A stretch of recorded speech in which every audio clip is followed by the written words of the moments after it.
Assalamualaikum warahmatullahi wabarakatuh. Perkenalkan, kami dari kelompok 13. Di kesempatan kali ini kami akan mempresentasikan dari tugas tatap muka, yaitu tugas 5 untuk materi 5 dan 6. Sebelumnya izin memperkenalkan anggota kelompok kami. Yang pertama ada saya, yaitu Tony Abbas Bastiansyah dengan NIM akhir 2004. Selanjutnya. Perkenalkan, nama saya Muhammad Ilham Fajri dengan NIM akhir 2046. Perkenalkan, nama saya Advenito Renner Janoma dengan NIM akhir 2094. Baik, langsung saja kita masuk ke dalam code-nya. Yang pertama itu, jadi di sini di bagian global key dan controller itu, jadi pertama kita melihat di line 17. Di line 17 itu dideklarasikan global key form state yang berfungsi sebagai remote control form. Itu digunakan untuk memicu validasi dari luar widget. Lalu di line 20 dan 21, itu terdapat dua text editing controller untuk membaca nilai email dan password yang diketik pengguna. Selanjutnya ada di line 228. Di line ini itu kita bisa melihat widget font yang ngebungkus seluruh input field. Lalu di bawahnya ada di line 229. Dari property key, font key-nya itu menghubungkan font ke global key yang tadi dideklarasikan di line 17. Sehingga validasi ini bisa dipicu dari luar widget. Untuk materi selanjutnya akan dijelaskan oleh teman saya. Baik, selanjutnya di sini saya akan menjelaskan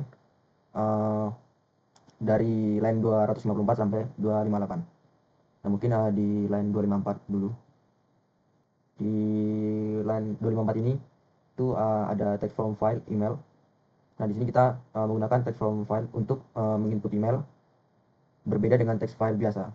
Terus di line 257 itu terdapat properti validator yang menunjuk ke fungsi validate email.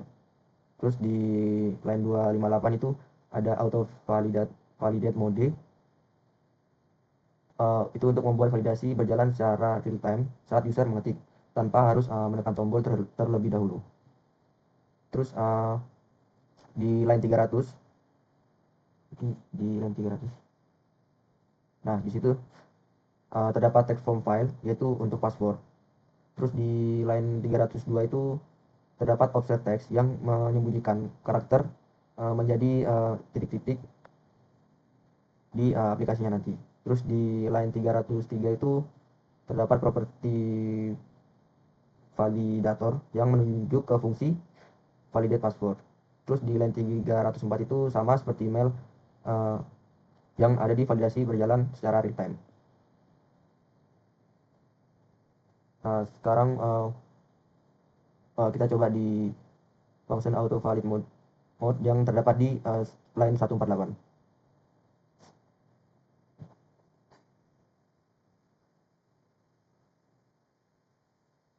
Nah, di situ tuh fungsinya tuh untuk menerima nilai file sebagai parameter. Jadi di line 149 sampai 151 itu pertama dicek apakah filenya kosong. Jika iya, dia dikembalikan pesan akan menjadi error. Terus di line 153 itu sampai 156, nah di situ dia mengecek format email menggunakan regex. Nah, jika formatnya salah, dia akan dikembalikan sebagai pesan error. Terus di line 157 itu jika semua lolos dikembalikan null yang artinya valid. Nah, mungkin itu saja penjelasan dari saya. Mungkin selanjutnya dijelaskan oleh teman saya. Baik, jadi di sini saya akan menjelaskan tentang validator password, alur login, dan penutup. Yang pertama, saya akan menjelaskan fungsi validate password di line 161. Di line 161 ini, pertama dicek apakah field password kosong. Jika iya, dikembalikan pesan error di line 165 sampai 167.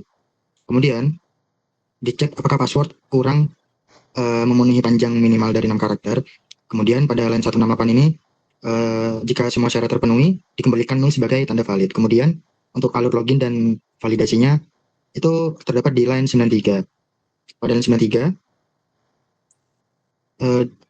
pada line 93 sampai 96, di sini di line 96, terdapat satu baris form key.current state itu memicu semua validator sekaligus. Jika ada field yang tidak valid, maka proses langsung berhenti dan pesan error ditampilkan otomatis di line 99.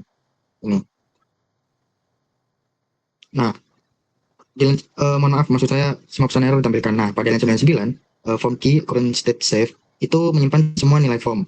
Setelah itu dilanjutkan menyimpan nilai form, setelah itu dilanjutkan request ke API di line 104 karena project kami menggunakan API, dan jika berhasil login, token disimpan lalu user diarahkan ke halaman dashboard.